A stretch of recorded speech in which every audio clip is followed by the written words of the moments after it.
Good morning বন্ধুরা, আজ আবার অন্য একটি রেসিপি নিয়ে চলে এসেছি।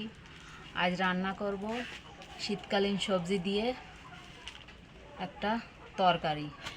দেখুন কি কি নিয়েছি। আমি বিনস নিয়েছি, এইভাবে কেটে নিয়েছি। বিনসটা মূলো নিয়েছি, এভাবে কেটে নিয়েছি। মটরশুঁটি নিয়েছি, ফুলকপি নিয়েছি, গাজর নিয়েছি, আর আলু নিয়েছি, ওলকপি নিয়েছি, সিম নিয়েছি, আর রান্না করার জন্য বড়ি নিয়েছি। আর আমি কাঁচা লঙ্কা ছিঁড়ে নিয়েছি। লঙ্কাগুলো দিয়ে দেব। কড়াইতে দিয়ে দেব তেল।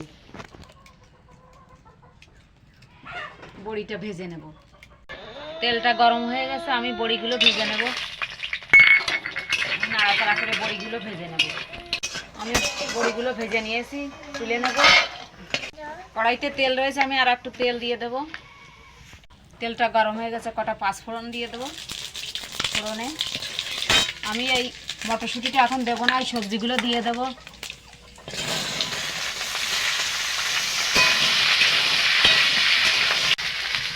দিয়ে দেবো স্বাদ মতো লবণ আর হলুদ দিয়ে দেবো।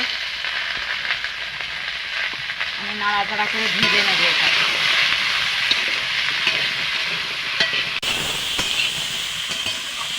আমি তরকারিটা কিছু সময় ভেজে নিয়েছি, এবার জল দিয়ে দেবো পরিমাণ মতো। আমি সিম করা তরকারির সাথে একটু ভেজে নিয়েছিলাম, তুলে রাখবো। এটা না হলে বেশি গলে যাবে এই তরকারির সাথে। তুলে নেব সিমগুলো। আমি সিমগুলো তুলে নিয়েছি, এবার তরকারিটা ঢেকে দেবো। ঢেকে রান্না করব। আমি তরকারিটা একটু জাল করে নিয়েছি। এই মটরশুঁটিগুলো এবার দিয়ে দেব, দিয়ে ঢেকে দেব। আমি তরকারির মধ্যে এই বড়ি আর সিমগুলো এবার দিয়ে দেব, দিয়ে এটা নাড়িয়ে দেব। এবার এটা ঢাকা দিয়ে দেব।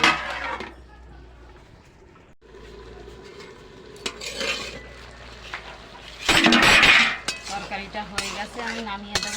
দেখুন, একদম নিরামিষ রেসিপি। নামিয়ে দেব।